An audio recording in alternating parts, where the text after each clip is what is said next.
Hello divine souls. तो आज का मेरा टॉपिक सोल मर्जिंग का है, जो हमारी जर्नी का एक बहुत बड़ा काम है। हजारों जन्मों से 4 युग बीत गए। हम जो काम करने के लिए आए थे वो हमने नहीं किया, खाया पिया, भागे, जन्मे, मरे, लूप में फंसे रहे। लेकिन अब ये दुर्लभ जन्म आया है हमारा कलयुग में। परमात्मा ने बहुत कुछ दिया है हमें हमें हर वक्त शुक्रिया अदा करना है, चाहे इसमें पेन है, दर्द है। पेन तो हम वैसे भी हजारों जन्मों से झेल रहे हैं। मुझे 50 साल हो गए अपनी लाइफ में पेन झेलते हुए। चलो बचपन में तो माँ बाप की गोद में तो कोई पेन नहीं होता, कईयों को तो वो भी मिलता है बच्चों को। लेकिन मैं अपने आप को किस्मत वाली समझती हूँ। हमारे टाइम में रुपया पैसा ज़्यादा मायने नहीं रखता था, लेकिन जो नेचुरल लाड़ प्यार हैं वो मुझे बहुत मिला। मैं अपने फादर के बहुत नज़दीक से, बहुत कुछ बताया मेरे फादर ने। रात को उस टाइम पे टीवी नहीं होते थे, रेडियो तो था हमारे घर में। मेरे फादर बहुत शौकीन थे, लाउड स्पीकर भी था, ट्रांजिस्टर भी था। खबरें सुनना, गाने सुनना मैंने वहीं से सीखा। शब्द सुनना सवेर शाम, पाठ सुनना।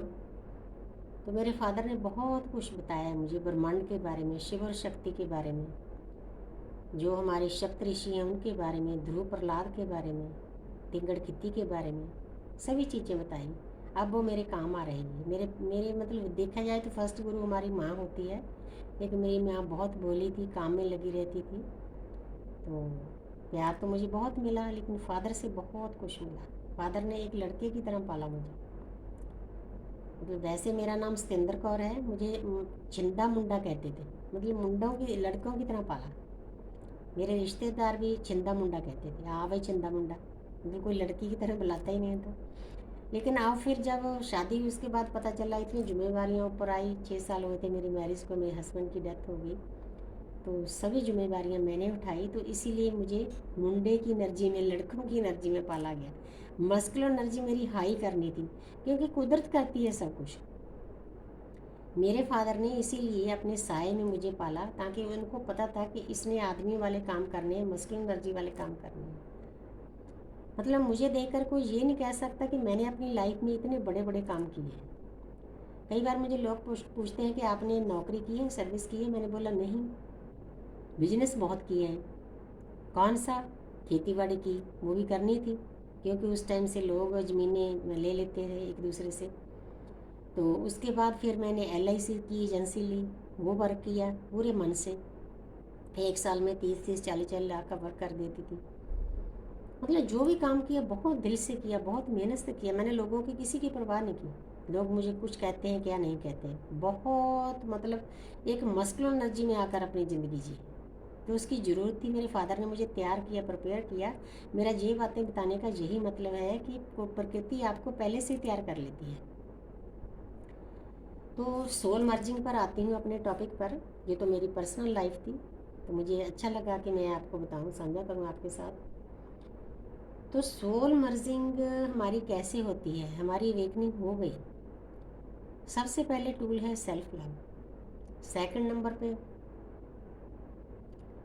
सेकंड नंबर पे है साधना पर बैठना, मेडिटेशन करना, चक्र बैलेंस करना, विचारों को शुद्ध करना, आपके आसपास जो प्रकृति है उसकी सेवा करना।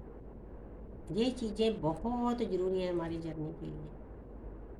हम सभी कार्मिक के साथ घिरे होते हैं। आपके हस्बैंड, वाइफ, बच्चे, एक आध सोलमेट मिल जाता है आपको, वो परमात्मा की तरफ से गिफ्ट होता है। मुझे भी मिला था। बाकी सब कार्मिक होते हैं। कार्मिक होने का एक बहुत बड़ा कारण होता है, इनडायरेक्टली कार्मिक हमें परमात्मा के नज़दीक ले जाते हैं।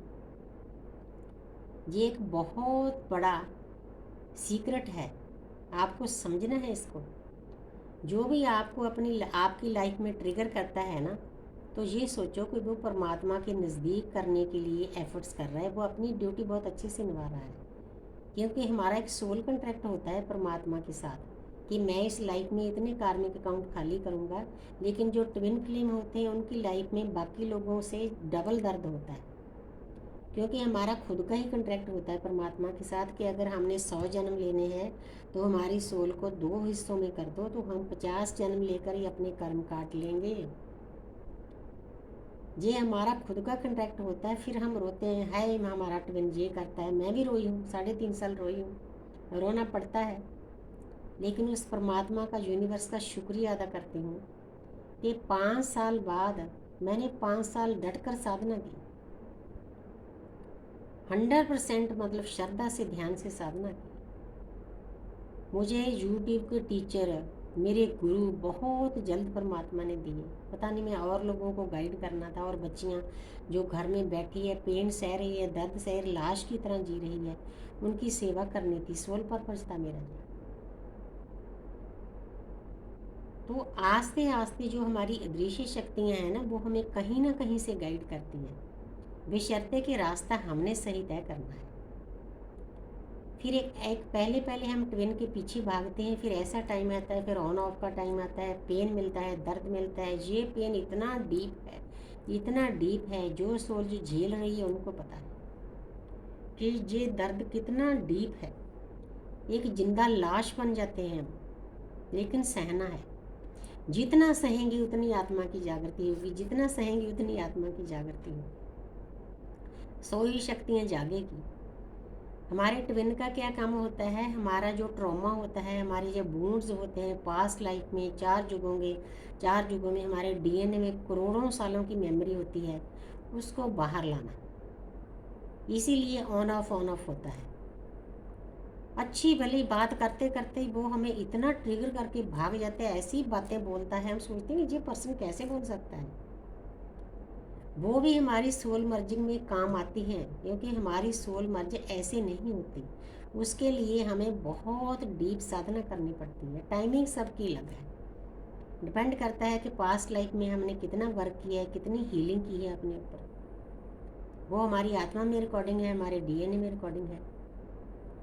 जब आप अच्छे से साधना करते हो, सेल्फ लव करते हो, प्रकृति को प्यार करते हो, अपने कार्मिक के साथ बैलेंस में रहकर डील करते हो, फ्लो के साथ चलते हो, जिस परिवार में आप रहते हो उनको किसी को पेन दर्द नहीं देते, कोशिश करते हो उनका पेन कम करने की, तो आस्ते आस्ते फिर परमपिता परमात्मा आपकी जो अंदर शक्तियाँ हैं ना, वो जागृत करते ही करते हैं।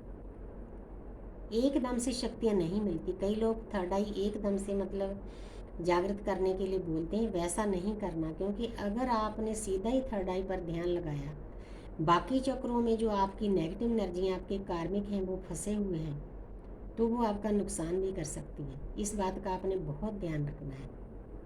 इस ऊर्जा को ना आस्ते आस्ते ऊपर लेकर जाना है। मूलाधार चक्र से ना आपने आज्ञा चक्र तक आस्ते आस्ते साधना करके बहुत प्यार से, बहुत श्रद्धा से ऊपर लेकर जाना है। क्योंकि हमारी मदद तो दृश्य शक्तियाँ करती हैं, उनको पता है कि हमारे बच्चे को क्या चाहिए। जब हमारी ऊर्जा थर्ड आई पर पहुंच जाती है, तो पहले हमारी सोल मर्जिंग डिवाइन के साथ होती है, हमारे शिव के साथ होती है, जो हमारे पूरे ब्रह्मांड के मालिक हैं। उसके बाद फिर हमारी जैसी जैसी एनर्जी होती है, हमारा ट्विन हमारे पीछे पीछे होता है, डीएफ आगे होती है, डीएम पीछे, ज़्यादा मोस्टली डीएम पीछे होते हैं। कोई 5-7% कोई ऐसे होंगे जो पहले साधना करते हैं या दोनों साधना करते हैं, लेकिन सेपरेशन उनका भी होता है। इस बात को आपने समझना है। जितना आप, जब डिवाइन आपको सेपरेट करती है ना, जितना आप सेपरेट रहोगे उतनी आपकी जर्नी जल्दी ख़त्म होगी, आपकी सोल मर्जिंग जल्दी होगी। इस बात को आपने समझना है। मुझे 5 साल लगे इस बात को समझने के लिए। अब मेरा मन नहीं करता कि मैं अपने डीएम के साथ बात करूं। मेरे अंदर से आवाज़ आती है कि जो हमारी जर्नी है, हमारा लव है, डिवाइन लव है, स्पिरिचुअल लव है, अनकंडीशनल लव है, इसमें कोई नीडीनेस नहीं, उसके साथ बात करनी है, उसके साथ चलना है, जहाँ कहीं घूमना है। ये बातें बहुत दुनियादारी की है, हमारी जर्नी बिल्कुल अलग है। मेरी अंदर से इंट्यूशन बोलती है कि नहीं, उससे बात नहीं करनी, उसकी आत्मा की जागृति भी बहुत उतनी ज़रूरी है जितनी आपकी है। क्योंकि जितनी देर वो जागृत नहीं होगा उतनी देर आपकी सोल मर्जिंग नहीं हो सकती। हमने उसको हद से ज़्यादा एनर्जी नहीं देनी। जब भी हम उसको हद से ज़्यादा एनर्जी देंगे ना, जहाँ उसके परिवार का, जहाँ उसका फिक्र करेंगे, तो डिवाइन इंटरवेंशन होगा ही होगा। तो टावर गिरना ही गिरना है आपकी जर्नी, आपकी लाइफ में। तो फिर आप रोते हो, आप जहाँ से शुरू करते थे अपनी जर्नी को वहीं आ जाते हो वापस घूमकर, क्योंकि आपकी ऊर्जा तो वो ले जाता है, वो घूमता फिरता है अपने कार्मिक के साथ, मस्ती करता है। बिना आपकी ऊर्जा के आपका डीएम कभी भी खुश नहीं रह सकता, चाहे उसके पास 10 कार्मिक हैं चाहे 20 हैं। इस बात को लड़ गांठ दे लो। अपनी ऊर्जा, अपनी साधना उस पर वेस्ट नहीं करनी। वो हमें सिखाता है अकेला उस पर नहीं, किसी पर भी वेस्ट नहीं करनी। किसी के साथ उलझना नहीं, दुनिया से डिटैच होकर आपने अपनी साधना के ऊपर कंसंट्रेट करना है। तो जितना आप इन कामों को करोगे उतना जल्दी आपकी सोल मर्जिंग होगी। बिल्कुल सिंपल टूल्स हैं जो मैंने ट्विन फ्लेम जर्नी के लिए बताए हैं। आप अगर इनको फॉलो करोगे तो आप भी बैलेंस हो जाओगे। बैलेंस होना किसको कहते हैं?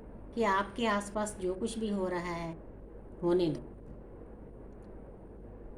एज इट इज एक्सेप्ट करो उसको। एक्सेप्टेंसन की जो एनर्जी है 350 की है। 350 पर जाना बहुत मुश्किल है, बहुत कुछ झेलना पड़ेगा आपको।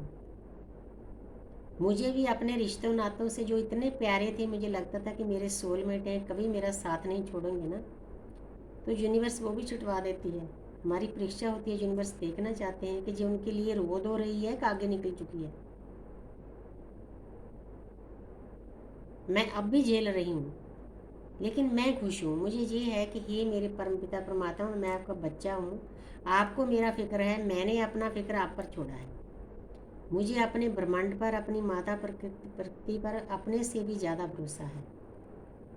तो इसीलिए मेरे ऊपर किसी चीज़ का कोई असर नहीं होता। हाँ, कुछ टाइम के लिए हुआ था, थोड़ा रोई भी, तो जब फिर सब बातें समझ में आ गई कि उनके साथ भी कार्मिक अकाउंट खाली करे बिना मेरी सोल मर्जिंग नहीं हो सकती,